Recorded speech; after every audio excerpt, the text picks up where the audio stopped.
Halo guys, Assalamualaikum warahmatullahi wabarakatuh. Sudah ketemu lagi ya guys ya. Kita sudah lama ya tidak bertemu di channel ini. Setelah beberapa lama saya tidak muncul ya, hilang dari channel itu. Seringnya saya video dengan ayah saya tentang pembelajaran bahasa Inggris khususnya kelas 8 semester 1. Sekarang saya akan menceritakan kembali sejarah Islam ya guys ya. Setelah lama saya tidak cerita lagi tentang sejarah Islam sejarah Islam ya, maksudnya saya akan menceritakan kembali ya. Jadi kali ini, kesempatan ini ya, saya akan bercerita tentang Islam di wilayah Andalusia. Banyak orang-orang yang kadang-kadang merasa bertanya. Sebelumnya memang saya sudah pernah membahas tentang sejarah Indonesia, tapi saya tidak pernah membahas tentang asal-usul namanya. Nah, orang pasti penasaran tentang suatu tempat, bagaimana asal-usulnya, kenapa namanya bisa Andalusia. Seperti Semarang, kan diambil dari asem arang. Nah, kalau Andalusia ini berasal dari sebuah suku bangsa barbar Jermanik yang pernah memerintah wilayah ini antara kira-kira abad ke-3 Masehi hingga abad ke-5 Masehi. Sebelum nanti wilayah ini dikuasai oleh bangsa Visigot atau pecahan dari Goth Barat, kemudian dikuasai oleh pasukan Muslim. Karena bangsa yang dinamakan bangsa barbar itu bangsa Vandal, lama kelamaan namanya menjadi Vandalusia. Kemudian dalam ejaan bahasa Arab, orang Arab menyebutnya sebagai Andalusia, yang berarti adalah tanah orang-orang Vandal atau tanah yang dulunya dikuasai bangsa Vandal.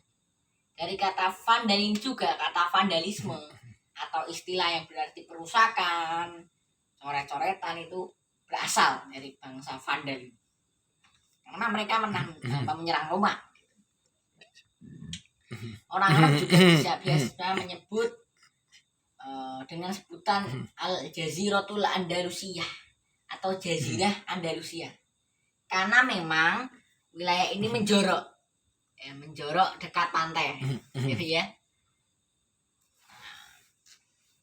Andalusia dikuasai oleh Islam kira-kira antara tahun 92 hingga 897 Hijriah atau 711 hingga 1492 Masehi. Selama rentang waktu ini saya tidak akan mencerita secara panjang-panjang ya para khalifahnya, karena kebetulan kemarin saya habis dari Gramedia ya di Solo. Saya beli buku, bagus guys bukunya, recommended buat kalian yang mau belajar sejarah Islam di Andalusia Spanyol, sangat recommended.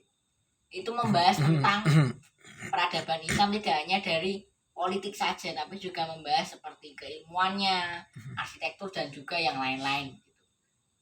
Tulisannya Profesor Dr. Abdurrahman Ali Al-Haji, bukan Abdurrahman Silaka Ihsan. Jadi buku ini bagus memang, buku baru.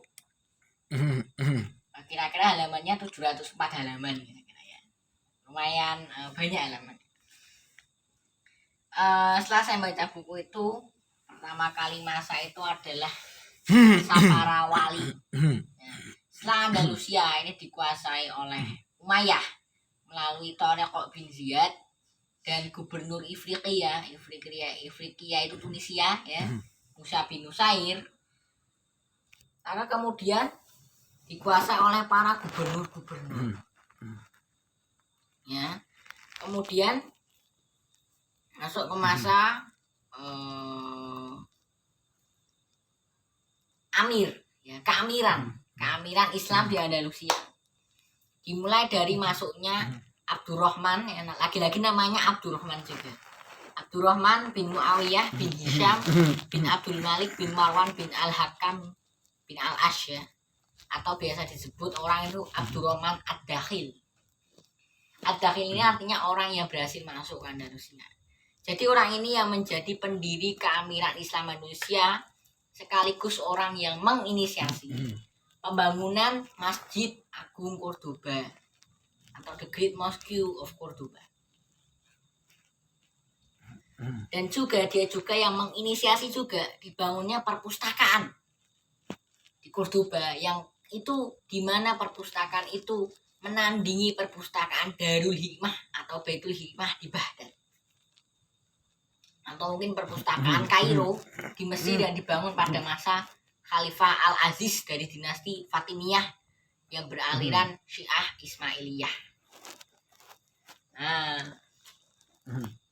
Abdurrahman Ad-Dakhil ini bisa sampai ke Andalusia karena memang dia dikejar-kejar terus oleh pasukan dari Bani Abbas yang memang saat itu dipimpin oleh Abu Abdullah As-Saffah, di mana As-Saffah memerintahkan kepada seluruh prajurit agar menghukum mati, mencari siapapun anggota Bani Umayyah agar mereka semua dieksekusi tanpa belas kasihan. Ini seperti penuturan Syekh Muhammad Al-Khudori dalam buku Sejarah Bangkit dan Runtuhnya Daulah Abbasiyah, yang mana menyatakan bahwa bangkitnya Daulah Abbasiyah ini, ya, berdirinya pun tidak dengan cara yang Islami, melainkan dengan cara yang jauh dari kata-kata Islam, pembunuhan, konspirasi, tipu muslihat, itu kan jauh semua dari Islam. Ya, masuk Abdurrahman Ad-Dakhil, nanti masanya sampai Abdurrahman III An-Nasir.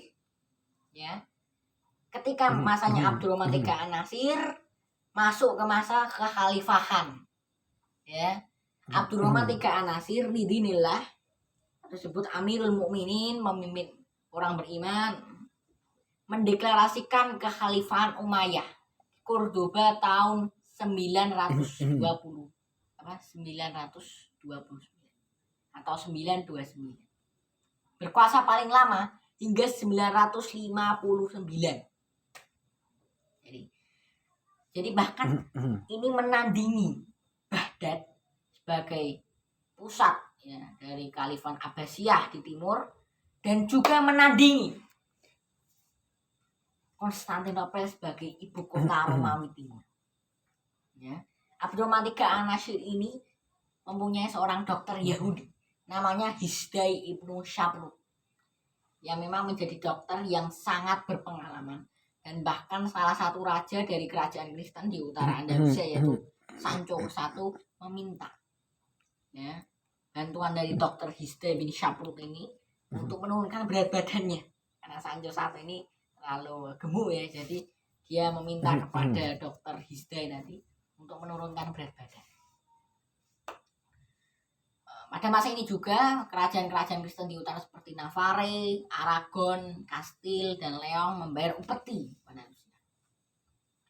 Setelah itu masuk tahun 1031 hingga 1094. Ini masanya Muluk at-Tawaif atau Taifa, atau kerajaan-kerajaan kecil yang dimana diantaranya adalah Bani Abbad di Sevilla, bacanya Sevilla lisannya, tapi bacanya Sevilla.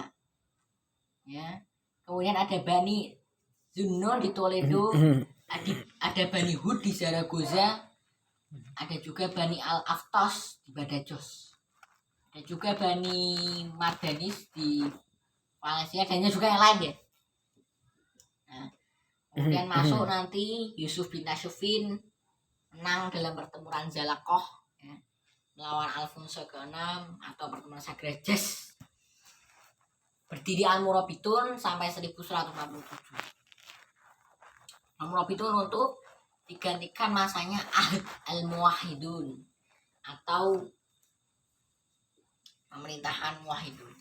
Murabitun ini bermazhab Sunni, sedangkan Muwahhidun ini ajaran yang kalau orang bilang ajaran yang sesat.